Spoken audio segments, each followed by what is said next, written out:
Hello guys, welcome back to my YouTube channel. Today we are discuss about heart. Basically आज हम लोग इसमें देखेंगे कि ऑक्सीजनेटेड ब्लड थ्रू हार्ट कैसे बॉडी में सर्कुलेट करता है। ठीक, तो सबसे पहले हम लोग जानेंगे कि हार्ट होता क्या है। तो हार्ट एक मस्कुलर ऑर्गन होता है जो मिड स्टर्नम में सिचुएटेड होता है। ठीक, इसका जो शेप होता है वो क्लोज फिस्ट मतलब बंद मुट्ठी के आकार का होता है। ठीक, इसका जो साइज होता है वो 12 centimetre into 9 centimetre into 6 centimetre होता है। इसका जो लोकेशन होता है वो मिड स्टर्नम में होता है, 2 to 6 रिब्स के बीच में होता है। ठीक, इसमें कुछ चैम्बर होते हैं, लेयर होते हैं और वॉल पाए जाते हैं। ठीक, जो इसमें चैम्बर होते हैं वो 4 होते हैं। कौन कौन से चैम्बर होते हैं? तो right atrium, right ventricle, left atrium और लेफ्ट वेंट्रिकल, ये 4 चैम्बर होते हैं। ठीक, और जो इसमें वॉल्व होता है वो भी 4 होता है। तो वॉल्व कौन कौन से होते हैं? Pulmonary valve, tricuspid valve, aortic valve और बाइकास्पिड वॉल्व। ठीक, इसका जो लेयर होता है वो 3 होता है, पेरिकार्डियम, एंडोकार्डियम और मायोकार्डियम। जो पेरिकार्डियम होता है वो सबसे ऊपर होता है, मायोकार्डियम बीच में होता है, एंडोकार्डियम मतलब एंड द सबसे इनर लेयर होती है एंडोकार्डियम हार्ट की। ओके, तो हम लोग देखेंगे। तो इसमें जो सुपीरियर वेना कावा और इंफीरियर वेना कावा होता है। ठीक, तो ये जो सुपीरियर और इंफीरियर वेना कावा होता है इसका काम क्या होता है? ये डीऑक्सीजनेटेड ब्लड को कैरी करना। Deoxygenated blood in the sense of CO2, जिसमें CO2 प्रेजेंट होता है, ऑक्सीजन का लेवल कम होता है। ठीक, तो सुपीरियर वेना कावा और इंफीरियर वेना कावा ये दोनों डीऑक्सीजनेटेड ब्लड को राइट एट्रियम तक ले जाते हैं। ठीक, राइट एट्रियम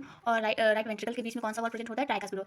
तो जब सारा डीऑक्सीजनेटेड ब्लड राइट एट्रियम में आ जाएगा तो ट्राइकास्पिड वॉल पे प्रेशर पड़ेगा। ठीक, तो जिसकी वजह से ये ट्राइकास्पिड वॉल ओपन हो जाएगा, तो सारा डीऑक्सीजनेटेड ब्लड राइट वेंट्रिकल में आ जाएगा। अब राइट वेंट्रिकल का काम क्या होता है? ब्लड को पंप करना। तो जैसे ही इसमें ब्लड आएगा तो ये डीऑक्सीजनेटेड ब्लड को पंप करेगा। जैसे ही पंप करेगा वैसे ये ट्राइकास्पिड वॉल्व बंद हो जाएगा और पल्मोनरी वॉल्व ओपन हो जाएगा। तो जैसे ये राइट वेंट्रिकल ब्लड को पंप करेगा तो सारा ब्लड जो होता है पल्मोनरी वॉल्व के थ्रू सारा अशुद्ध ब्लड पल्मोनरी आर्टरी में चला जाएगा। पल्मोनरी आर्टरी के थ्रू जो अशुद्ध ब्लड रहेगा वो लंग्स में चला जाएगा और लंग्स अशुद्ध ब्लड को शुद्ध में कन्वर्ट कर देता है, मतलब डीऑक्सीजनेटेड को ऑक्सीजनेटेड ब्लड में कन्वर्ट कर देता है। फिर जब ब्लड से अशुद्ध रक्त शुद्ध रक्त में कन्वर्ट हो जाता है तो पल्मोनरी वेन्स के थ्रू लेफ्ट आर्टरियम में आ जाता है। लेफ्ट आर्टरियम और लेफ्ट वेंट्रिकल के बीच में बाइकास्पिड वॉल्व प्रेजेंट होता है। बाइकास्पिड वॉल्व भी ट्राइकास्पिड वॉल्व की तरह ही काम करता है।